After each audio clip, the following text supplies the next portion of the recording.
ในที่สุดก็ได้กลับไปที่ญี่ปุ่นอีกครั้งนะครับหลังจากที่พักการเดินทางมาเกือบ3 ปีขวดนี้พกไปทุกที่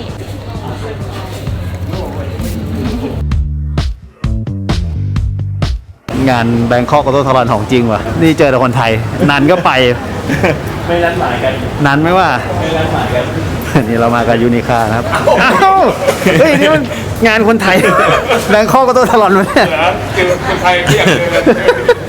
ครั้งนี้พวกเรา2คนนะครับเดินทางไปกับทางยูนิคามอเตอร์สปอร์ตหรือ ADS 4x4 Story นั่นเองนะครับแต่ว่ามันไม่มีชานมสตรอเบอรี่แล้วในรอบนี้เหนื่อยจังมาญี่ปุ่นในรอบ3 ปีตามคำขอเพื่อนๆแล้วนะครับครั้งนี้เรามาโตเกียวออโต้สลอนกำลังรอนาริตะเอ็กเพรสนะครับขึ้นรถไฟเข้าเมือง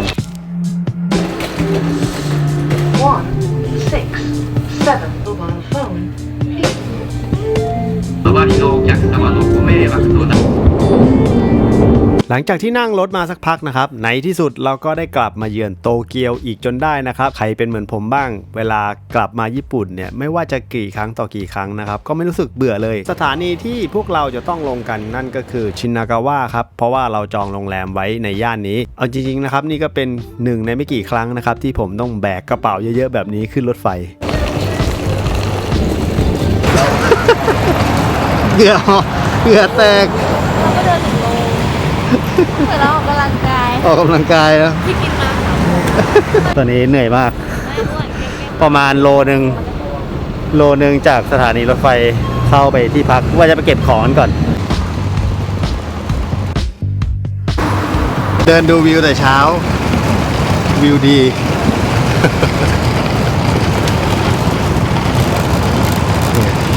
วิวสวยนี่ก็เป็นครั้งแรกเหมือนกันนะที่แบกกระเป๋าไกลขนาดนี้เบิกหาสปอนเซอร์เบิกยางด้วยครับยางจะถึงหมดแล้วล้อจะกระจายแล้วเนี่ยแป๊บนึงโอ้หายใจไม่ทันเหรอไม่ทันไหวไหมครับสู้ได้อ๋อมีคนบอกว่าเดินตอนแรกนึกว่าใกล้จะใกล้แล้วนะคิดแล้วตอนนี้อีก3 นาทีครับหนักอะตัวนี้เต็มร้อยตัวเบาแล้วถึงญี่ปุ่นมากไม่ได้มาในรอบแบบ3 ปีนานจัดครั้งสุดท้ายคืองานนอสโตจิกที่โยโกฮาม่าแล้วก็เพื่อนๆเรียกร้องกันมาเยอะนะครับตอนนี้เราเอาของมาเก็บที่โรงแรมเรานอนโตเกียวอินตรงชินากาวะนะครับตอนแรกคิดว่ามันจะใกล้กว่านี้สุดท้ายเอาเรื่องเดินเอาเรื่องเลยเดี๋ยวเราน่าจะต้องเข้างานเลยวันแรกเพราะว่าญี่ปุ่นเขาอยู่ที่งานแต่ว่าจากตรงนี้ก็น่าจะนั่งรถไปเอาเรื่องอยู่นะครับประมาณ1 ชั่วโมงอยู่บนเครื่องนี่เรียกว่ามางานแบงคอกออโต้สลอนนะครับเจอแต่คนไทย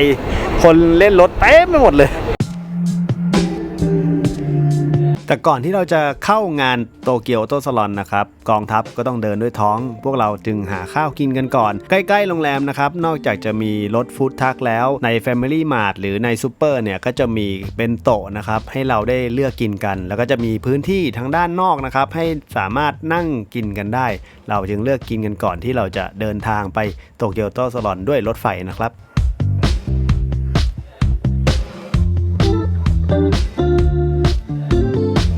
ได้เวลาเดินทางไปงานนั่งรถไฟน่าจะมี1 ชั่วโมงแล้วมั้งเข้างานนะครับตอนนี้ก็บ่ายแล้วอ่ะจริงๆมันรอบสื่อวันนี้นะครับเข้าได้ตั้งแต่เช้าแล้วอันนี้บัตรพาสโมตั้งแต่สมัยที่ทำงานอัพกระดาษสมัยอยู่โตเกียวอ่ะเกือบ10 ปีแล้วอะไม่ได้ใช้เติมเงินได้ด้วยนะครับนี่เราเติมไป 3,000 เยนซื้อตั๋วกันเสร็จเรียบร้อยแล้วครับพวกเราก็เตรียมเดินทางกันไปโดยรถไฟนะครับใช้เวลาประมาณ1 ชั่วโมงมีต้องขึ้นลงกัน 2-3 รอบพอสมควรเหมือนกันนะครับอาจจะไกลไปสักนิดเพราะว่าที่จัดงานจริงๆแล้วอยู่จังหวัดชิบะโอ้ยนั่งรถไฟลำบากจัดคนโคตรเยอะเลยนั่ง2 ต่อตอนนี้เรากำลังเดินเข้างานคนมหาศาลเลยเดินสนุกไหม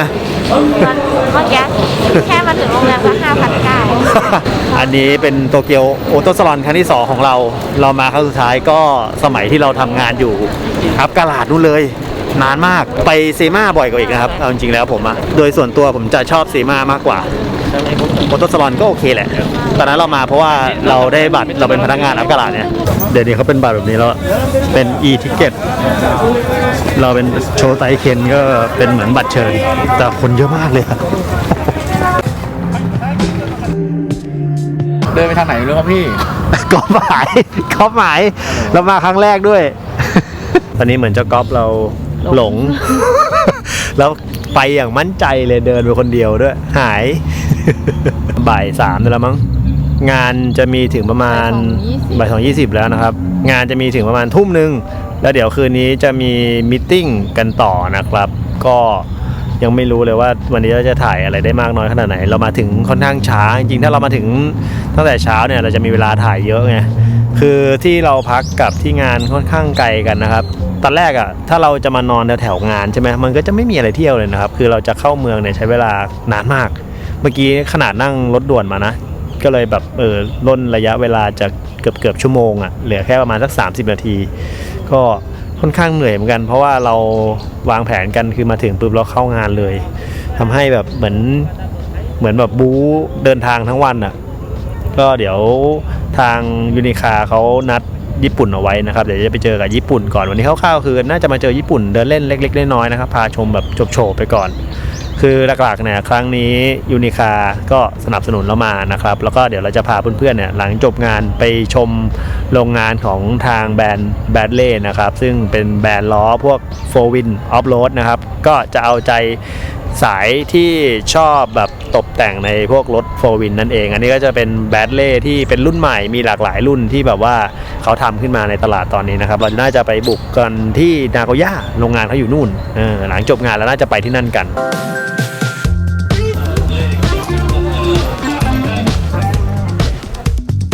ก็มาหากันจนเจอ วิ่งครับวิ่งหลังนักวิ่งญี่ปุ่น กินน้ำมันก่อนครับ ไม่เป็นไรครับพี่ กินน้ำตัวงานโตเกียวออโตสลอนนะครับจะมีทั้งหมด11ห้อใหญ่มากๆนะครับอาจจะต้องใช้เวลาเดินหลายวันหน่อยเยอะมากปีนี้น่าจะแซดตัวนี้เยอะเป็นพิเศษแน่ๆเลยนะครับเห็นหลายๆสำนักก็ทำพาร์ทออกมามีบูธนี้มาแบบลงปุ๊บเจอปั๊บเลยนอกจากแซดแล้วก็น่าจะ8-6ใหม่เลยนะครับน่าจะเกิดทุกสำนักมีสำนักสเตลครับตัวล้ออะไรนี่สวยเนี่ยสเตลแซดหลายคันเลยขายเบรกเราเจอคันนี้ไปเจอ 2,000 GT ไปอันนี้บูธล็อกกี้ออโต้ปกติเขาจะเอาแต่แซดมาเป็นหลักนะครับปีนี้เปลี่ยนเลยโอ้นี่เราอยู่แบงคอกตัวสลอนมั้ยเนี่ยงานใส่เสื้อมาด้วยเป็นงานครับอ้าวสวัสดีครับเราเหมือนอยู่กรุงเทพเลยเนี่ย มาถึงปุ๊บนะครับเราก็เจอกับบูธดังเลยเวลไซด์นั่นเองนะครับครั้งนี้เขาเอา FFZ 400นะครับเรียกได้ว่าเป็นรถที่ออกในหนังเรื่อง The Fast and the Furious นะครับก็นำแสดงโดยฮานของเรานั่นเองชุดแต่งรอบคันทั้งหมดนะครับก็เป็นของวิลไซด์นะครับโดยที่ฮานช่วยออกแบบด้วยนะครับล้อเป็นขอบ20เรียกว่าโดดเด่นภายในงานโตเกียวออโตสลอนมากๆนะครับ400 ZX เยอะมากนะครับแล้วก็คนไทยเยอะมากด้วยเมื่อกี้เจอพี่เบียร์แล้วขนาดบูธเวลไซด์ที่เป็นตำนานนะครับก็ยังเอา400 Z มาบูธโค้ดมอเตอร์ริงนะครับเรียกว่ามีรถที่จอดเตะตาอยู่ทีเดียวนะครับก็จะมี Dodge Challenger Hellcat อยู่1คันประตูเปิดกลับด้านด้วยนะครับแล้วก็จะมี McLaren นะครับเป็นคาร์บอนไฟเบอร์โอ้เรียกว่าสำนักนี้แต่งไม่ธรรมดาเลยทีเดียวจิมนี่ LB แต่ว่าดูสิแปลงหน้าจะนึกว่า G-Wagon หรือว่า G-Class น่าจะเป็นพาร์ทเหมือนกับที่เราเคยไปถ่ายเมื่อคลิปเมื่อหลายปีที่แล้วที่ไปถ่ายที่ LB มานะครับคือสวยดีสีก็สไตล์ LB พวกแบบลัมโบแล้วก็ชอบเป็นสีประมาณนี้นี่โหดจัดดูเป็นกระบะหน้าเป็นแบบพวกเล็กซัสอ่ะงานคัสตอมจริงดูพวงมาลัย เจ๋งอ่ะ แต่ถ้าไปบ้านเราก็คือตัวร้อนๆจับก็คือมือพองนะ นี่เดี๋ยวกำลังงงอยู่ว่ามันคือบอดี้อะไร ฝั่งนู้นก็สวย หน้าเก๋งท้ายกระบะคัสตอมจาก あっこすごいすいませんお姉さんお姉さん ใช่ นี่กาลาดมารีนโอ้โหเอชซีนี้รอจัดไม่น่าเชื่อนะว่ามาถึงยุคนี้แล้วยังมี 200 หรือ 180 S จอดโชว์แบบนี้ก็แบบรถดิฟนะครับ สวยแล้วเนี่ย S15 สวย สวยบอกเองนะสวย ไม่สวยสีสวย อ๋อ นี่น่าจะเป็นรถดิฟนะครับแหมนึกว่าคุณนุ่นจะยอมใจอ่อน อันนี้เป็นเครื่อง 2J โหดจัดเลยนะครับฟิวมาพาเป็นรถดิฟเต็มรูปแบบกาลาดมารีนซินเวีย S15 นะครับ ต้องบอกเลยว่าโดนใจผมมากๆ มาแนวแบบเปลี่ยนเครื่องเป็น 2JZ นะครับ VVTi มีแรงม้าถึง 800 แรงม้า คันนี้ก็น่าจะเป็นแนวรถดริฟต์นะครับ เพราะสำนักนี้เนี่ยจะเด่นไปทางด้านรถดริฟต์สำนักก็อยู่ทางประมาณนาโกย่านะครับ อนาคตคงน่าจะไปเที่ยวเล่นสักครั้งหนึ่ง ดูบูดี้นานเลย เจอ S ชัสซี2,000 ไปสวย เพิ่งเคยเห็น 200 ใส่ล้อโบเส้นแบบนี้มาก่อน ไม่เคยเห็นใครใส่เลยคันนี้ใส่นะครับ น่าจะขอ 19 ด้วย พาร์ท Vortex GR86 นะครับ Street Version ต้องบอกเลยว่าหล่อมากๆนะครับ ปีนี้ปีของ 86 จริงๆ มาอีกสำนักหนึ่งนะครับ เรียกว่าหล่อมากๆนะครับ กับ Garage Valley GR Yaris นะครับ มาในแนวแบบเซอร์กิตมาเลย ก็จะเป็นพาร์ทชุดเต็มของเขานะครับ มีรอบคันเลยรวมถึงมีล้อแม็กของ Lay Racing 21A ขนาด 18 นิ้วกว้าง 9.5 ทั้ง 4 ล้อนะครับ แล้วก็มาด้วยเบาะ Recaro RCS นะครับ เรียกว่าคันนี้จัดชุดเต็มเลยทีเดียวหล่อมาก งงว่านี้รุ่นอะไร Move นั่นเองโหดจัดใส่ 18 ด้วยอ่ะ มาโป่งชุดใหญ่เลยนะครับ รู้สึกปีนี้ญี่ปุ่นมาแนวแบบอลังการวิบวับสุดๆดูภายในดูการเก็บรายละเอียดนะครับ รถดิฟจากสำนัก D-Max นะครับ เรื่องชื่ออยู่แล้วพวก Aero Part สำหรับ S ชัสซีที่เอามาขายกันในบ้านเราก็เล่นกันอยู่เยอะพอสมควรนะครับพูดเขาอยู่ตรงนู้นวันนี้เดี๋ยวเดินมันผ่านคนเยอะจริงๆโอ้โหดิอลังการงานสร้างนี่บูธเลยนะครับ Result Japan พี่รู้สึกว่าแบรนด์ใหม่ๆเยอะขึ้นกว่าเดิมมากเลยนะครับ นี่ต้องเป็น 86 ใหม่แน่ๆเลยแต่งจะไม่รู้เป็นรุ่นอะไรเลยT37เดี๋ยวนี้37แบบรุ่นใหม่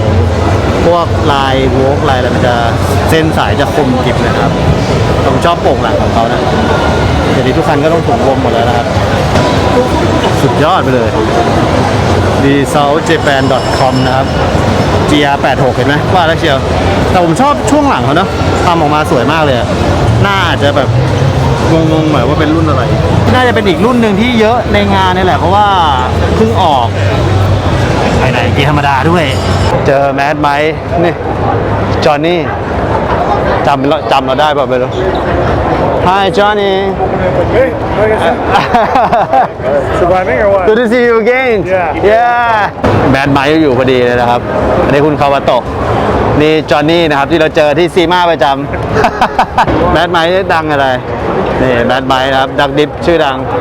คุณจอห์นนี่นี่ก็เจอกันที่ซีมาประจำนะครับแล้วก็คุณคาวาโตะเจ้าของ TTP Magic โอ้แล้วนี่ครั้งแรกที่เจอแมดไหมเขาดูเฟรนลี่ดีนะแต่ว่าเราไม่ได้ขอเขาถ่ายรูป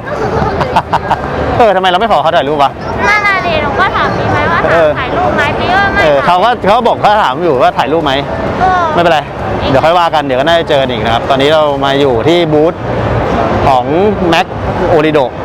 คนเยอะเดี๋ยวเดินดูบูธนี้ก่อนเธอเดี๋ยวนี้ Orido นี่คุณ Max Orido ขายหลายอย่างเลยนะครับขายเสื้อผ้าขายซิวเนียแบบ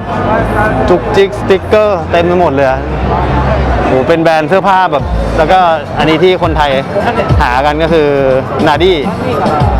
โอริโดบูธของ Max Orido เขาก็จะมีแซดมาจอดแล้วแน่นอนเขาน่าจะเพิ่งออกนี่ครับเบาะ Max Orido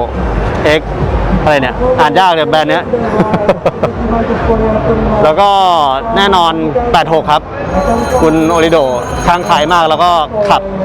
ใช้ในชีวิตประจำวันเลยสำหรับ86 แล้วก็ซูเปอร์ใหม่ แล้วก็มีพวกแอโรพาร์ทขายด้วย เวลาน้อยก็เลยมาเดินตามหาพวกจานอาร์ตนะครับ เพราะว่าเขาย้ายมาอยู่ฮ5เราจะต้องมาหาเมเนเจอร์ของทาง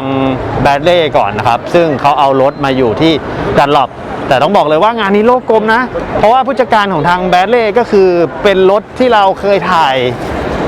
ของ Tactical Art นั่นเองนะครับ EK เมื่อสมัยตอนที่เรามากับเจกสมัยนู้นเลยนะครับ ก็จะเป็นรถของสำนัก Tactical Art EK คันสีน้ำตาลนั่นเองที่เคยถ่ายลงซูเปอร์สตรีทโลกกลมมาก กลายเป็นว่าเขาเนี่ยแหละเป็นผู้จัดการส่วนตอนนี้เขาก็เอารถคันนั้นนี่แหละ มาจอดอยู่ที่บูธของดันหลอบมาฮ5แล้ว เดี๋ยวค่อยพาเดินเรื่อยๆแล้วกันวันนี้ไม่น่าทันเดี๋ยวต้องอีกวันนี่บูธเพื่อนเราเนี่ย ไหนอ่ะ นี่บายนาวบูธของรามันเคยทำงานอยู่ด้วยกันนะครับ ตอนนี้เขามาเปิดนี่บายนาวเจแปนแต่หาไม่เจอบูธอยู่นี่ผมของรถคุณทาคุดีกว่า ก็เคยถ่ายลงซูเปอร์สตรีทไปแล้วนะครับ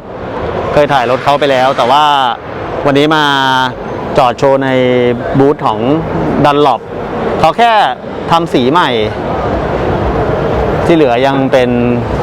คงเดิมนะครับ 私の名前は楠上拓です、はいこの車はシビックの EK4 この前もはい撮影しましたんですよね。そうですねストリートメダルバンクに取ってもらいましたまだそのままなんですか基。本的には何も変えてないんですけれども、はい今回のオートサロンのために、はいもう一度タクティカルアートに入れて、はいメンテナンスをしてもらってますーで外装も全部、やり直しして色まだ色は変えてないですね変えてないですねはい、傷ついてたところを直してもらって、はいエンジンはエンジンは、特に変わってないですけれども、はいトダレーシングの4連スロットルが入ってるのと前回と違うのはライバイヤーのこちらですねあ前は違う前は違うかったですねはいそれに変わってますで、はい ECU は当時もリンクを使ってたんですけれども、はいもう一回リセッティングして、はいでこの車はエアコン付きの4連スロットル車になるので、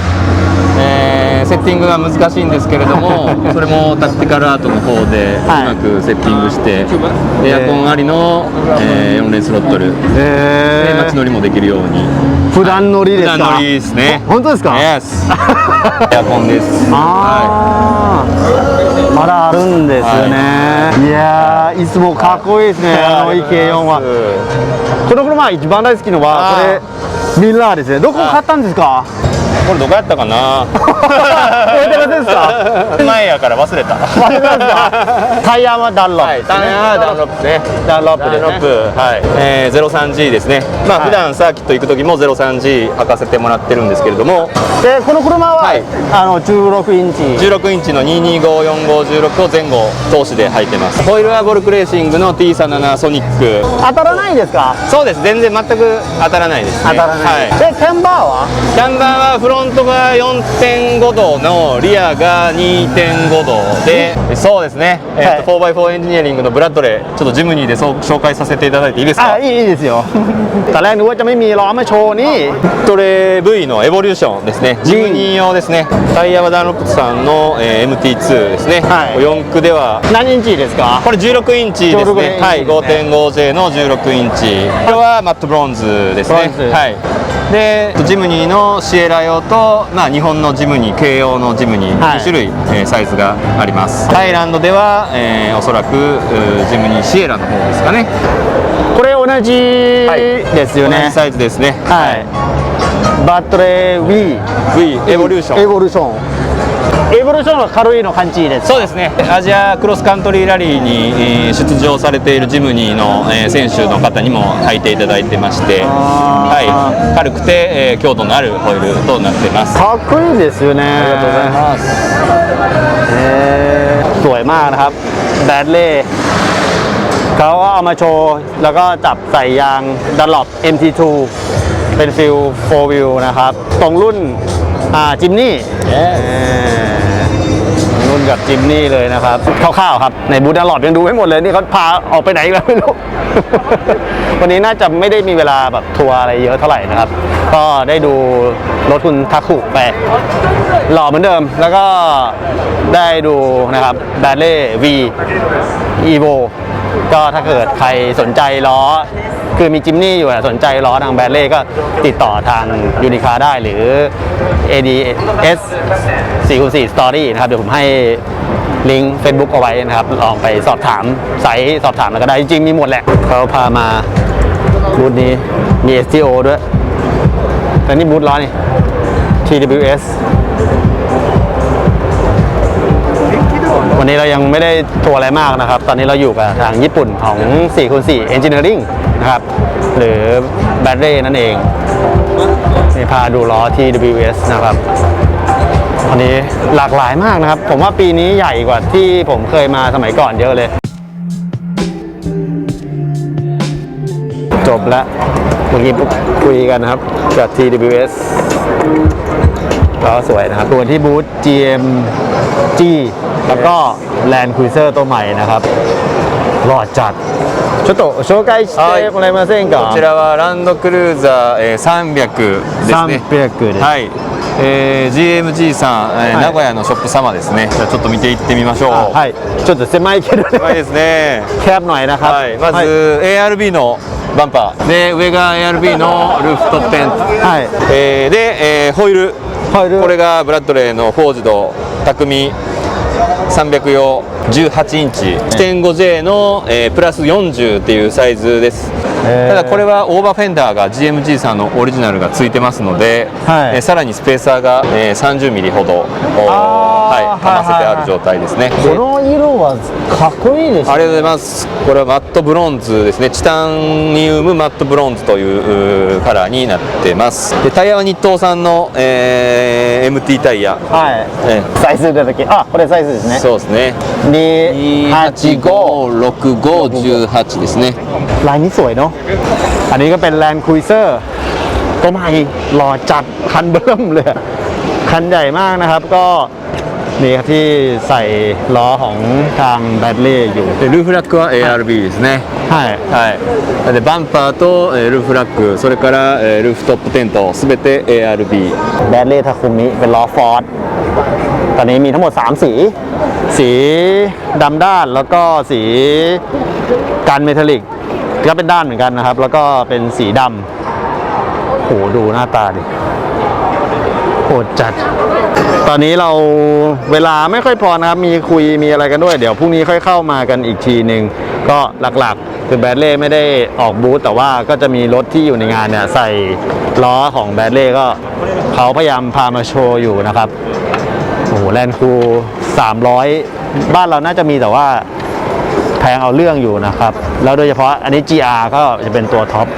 แต่ความเป็นจริงมันใหญ่มากเลยถ้าเทียบกับตัวเก่าอ่ะเนาะนี่ก็ที่คุณทาคุบอกว่าเนี่ยแหละครับของแต่งมาเต็มทุกอย่างล้อทาคุมิเนาะนี่ข้างหลังเราเป็นกระดาษทีบเดี๋ยวเราค่อยไปคุยงานกันนะครับคุณนุ่นช้อปปิ้งใจเลยนี่เป็นแบบวิว โอ้โหเดี๋ยวค่อยเดินวันหลังค่อยดูอีกทีแต่แอบไปซื้อ LB มาเรียบร้อยแล้วเพราะว่าปีนี้ LB X Moon ไหนดูสิ X Moon นี่เผื่ออนาคตแพงเก็บไว้ก่อนนะครับเดี๋ยวเขาดูแลไปโรงแรมไปอะไรก่อนนะครับแล้วน่าจะไปมีตติ้งต่อมีตติ้งตอนคืนวันนี้ในงานเราน่าจะประมาณนี้ก่อนเพราะว่าเขาจะใกล้ปิดแล้วลานจอดรถเมื่อกี้เดินผ่านลานจอดรถนี่รถเฟียวๆเพียบเลยนะรถคนที่มาแบบมาเข้าชม แปลกๆเต็มเลยบอดี้ที่บ้านเราไม่มี FC ด้วยซอนหน้าจานอาร์ตเรานี่ฟิลเหมือนในทาคุมิเลยนะรอกล้วยเลยประตูดูดปะไม่ดูดแลนด์คุยไม่ดูดเปิดไงปะอ๋อโอเคนี่4x4 Engineering Bradley Ford คันนี้ก็ใส่ทาคุมิอันนี้ก็ทาคุมิแต่ว่าเป็นสีดำด้าน คนนี้ฟอร์ด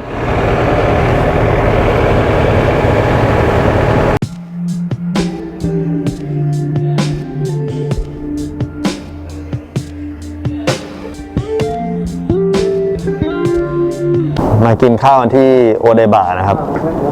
ออกมาดูตรงนี้ก่อน เรารอบประมาณรอบที่40แล้วตรงนี้ เมื่อก่อนนอนอยู่โตเกียวไม่มีอะไรก็เนี่ยแหละ นั่งรถมาดูวิวตรงนี้คุณนุ่นประมาณรอบที่3 ครั้งแรกก็มากับแม่ครั้งที่สองก็มากับแม่แล้วครั้งที่สามก็มากับแม่ ก็ต้องมากับข้าสิจะมากับใคร มากับอีก คุณทาคุพามานะครับหิวข้าวกันก่อนนี่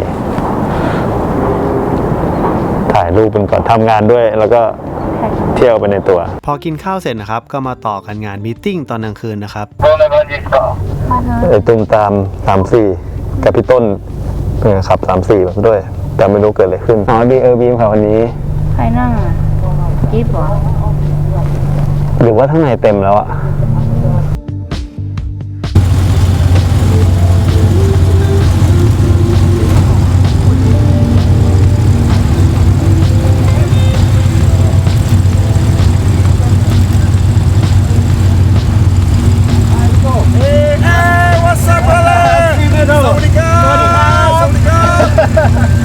Having a good time? Yeah. Where are you parking? With us, my friend station.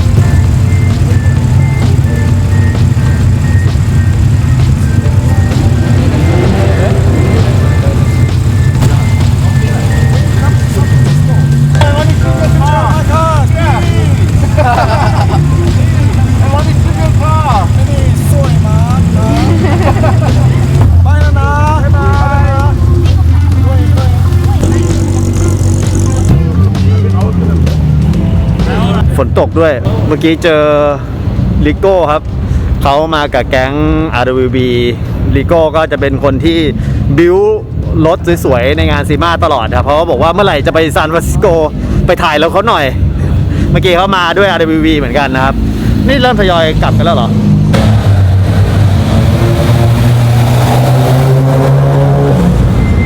ทำไมกลับกันเร็วจัง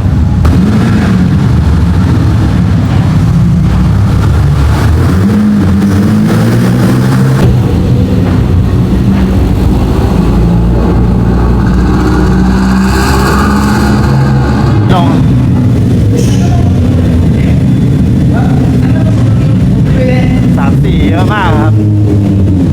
ไม่ต้องไปไหนเราอยู่แค่ตรงนี้เลยทำไมเขากลับกันเร็วจัง เรามาถึงทำไมเขาเหมือนเพิ่งจะกลับกันโอ้ GT แบบนี้สวยอะถ้าเรามี GT เราก็คงทำวิวอย่างเงี้ยเตี้ยๆ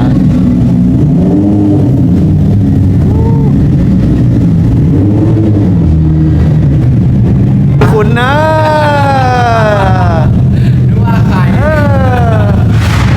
พอเรามาถึงจุดที่เขานัดมิทติ้งกันที่โอเดบะนะครับทุกคนก็กลับกันพอดีเนื่องจากมีตำรวจมาไล่นั่นเองนะครับก็จะย้ายจุดไปอีกจุดนึงแต่ว่าเราน่าจะไม่ได้ตามไปขอดูเขาโลเอาท์แบบนี้ดีกว่า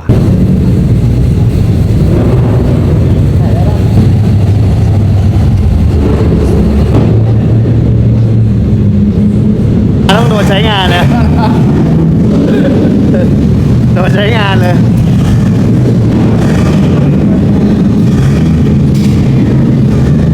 สวยขนาดเลยโคตรหล่อเลยอะมาร์คทูนี้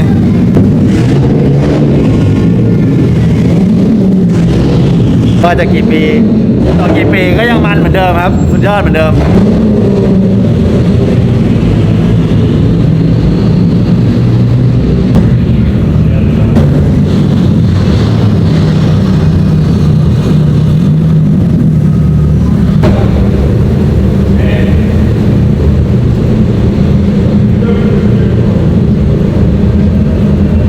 ว่าคนขับ 3-4 ต่างชาติเต็มไปหมดเลยนะครับ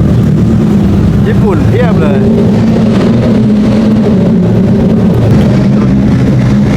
ไม่ต้องเดินไปไหนเลยอยู่แค่ตรงนี้นี่แหละไม่ต้องไปเดินไปไหนเลยอยู่ตรงนี้รถ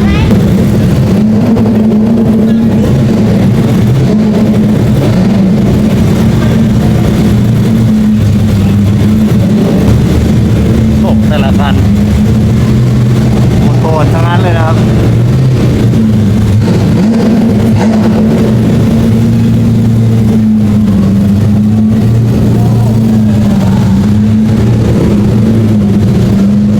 จะคนที่ทำช่อง YouTube ที่เป็นต่างชาติแต่อยู่ญี่ปุ่นนะครับอัลโบเลย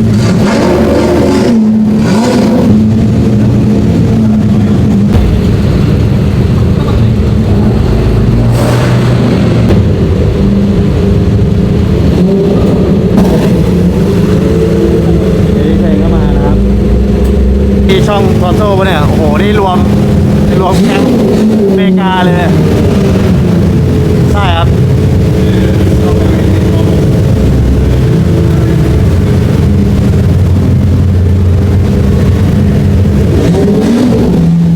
รวมทุกสายทั้งอเมริกามากันหมดเลย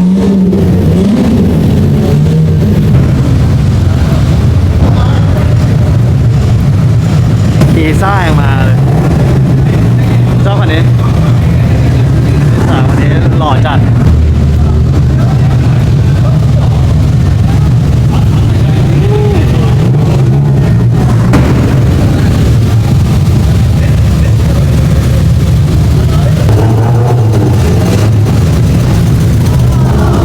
หน้าคุ้นๆมากเลยอ่ะคันนี้หน้าคุ้นมากเลยอ่ะทำไมคันนี้หน้าคุ้นจังเลย ดูไม่ค่อยเข้ากับงานป่ะ ทำไมเอาคันนี้มา อายเขาอายเขาเลยอ่ะ โอ้มาครบเลยสวัสดีครับ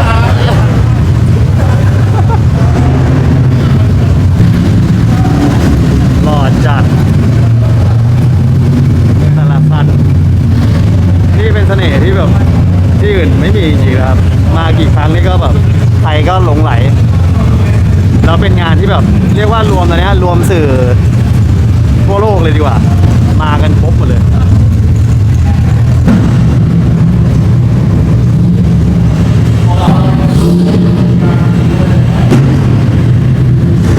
อันนี้ชอบมากเลยอันนี้โคตรหล่อ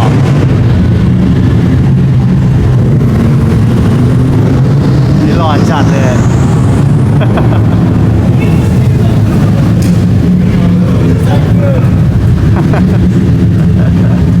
นี่หล่อจัดเลยนี่ Liberty Walk เนี่ยครับ A15 เอาคันนี้มาด้วยครับโอ้โหหล่อจัดเซเว่นคันนี้มากๆเลยเซเว่นคันนี้หล่อจัดเลยอันนี้ก็ A15 Liberty Walk C28 ครับโคตรเฟี้ยวอันนี้เป็นเราไม่ต้องเดินไปไหนเลยเรามาถึงเขากำลังแบบว่าออกกันพอดีนะครับ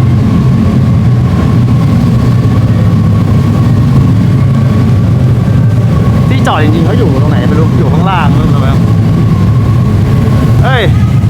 เอาเรื่องว่ะมาไงเราอ่ะไลฟ์สดได้เหรอไลฟ์ไหมเนี่ย ไลฟ์ทุกอย่างเลยทำไมอ่ะอ้าว ทิ้งมาคันนี้ ทิ้งมาดิ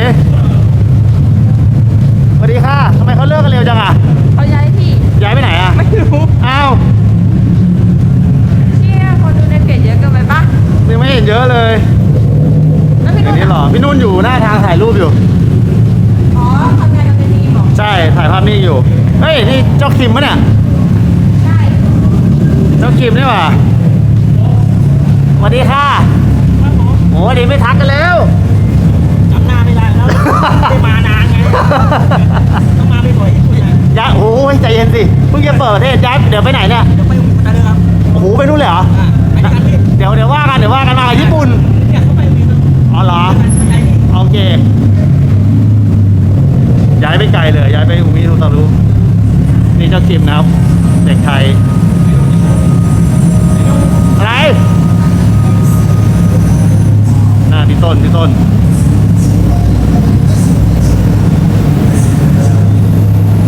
โอ้โอ้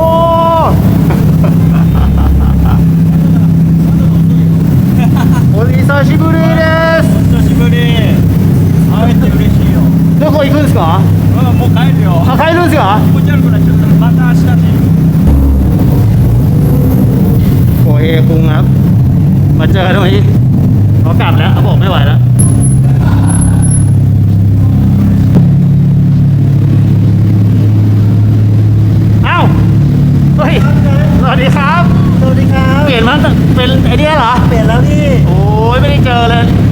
แล้วเดี๋ยวตามไปนู่นเลยเหรอ นี่ไปโอมิโอทารุ อ๋อโอเค ที่ไปไง เดี๋ยวว่ากันมากับญี่ปุ่นอ่ะ อ๋อ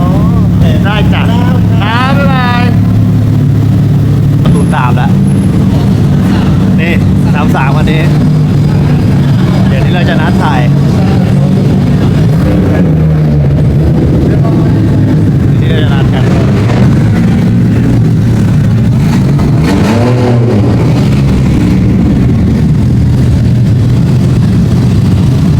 ใช่ครับที่ญี่ปุ่นครับต้องนี่ดีกว่า เฮ้ยทำไมตึงหน้าตึงยังเลยอ่ะ คนที่ว่าเขาบอกว่า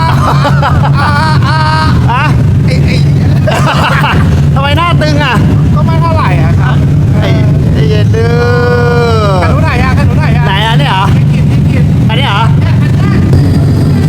โอ้ย ใช่จริงด้วย เฮ้ยโอ้ทำไมหน้าคุ้นกันจังเลย แล้วไปทำอะไรกับเขาเนี่ยทำอะไรเนี่ยอัพสกายแก้วเข้ามาครับ มาขี่ญี่ปุ่นเล่นอยู่ที่นี่ขี่ยา34เล่นอยู่ที่นี่นะครับ ใช่หรือเปล่าครับ ไม่ใช่ครับคุณจริง ผมจริงบ้างเดียวกันแหมหน้าตึงเลยนะ โอ้โห ตามดีกว่าตามอะ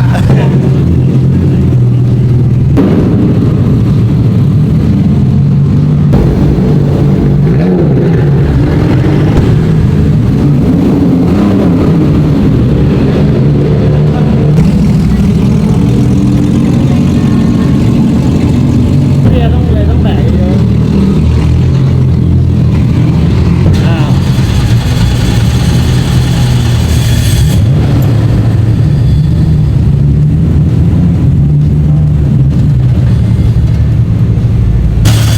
จะมาดับตรงนี้ไม่ได้นะ จะมาดับอย่างนี้ไม่ได้นะอันตรายนะ ไปไหลดับเฉย อันตรายนะ ไอเด็กคนนั้นน่ะเดี๋ยวปล่อยลงก็ได้บนทั้งด่วนอ่ะนี่สวยจริง นี่ก็หล่อ ดูสกายไลน์ที่นี่เขาแต่งกันเลยครับ หมอบทุกคัน โหดทุกคัน ไม่มีซ้ำกัน ไม่มีจำเจแน่นอนนะครับ ดูเลย ใส่ล้อแบบ HI ด้วย ต่อให้เป็น GDT ก็เถอะ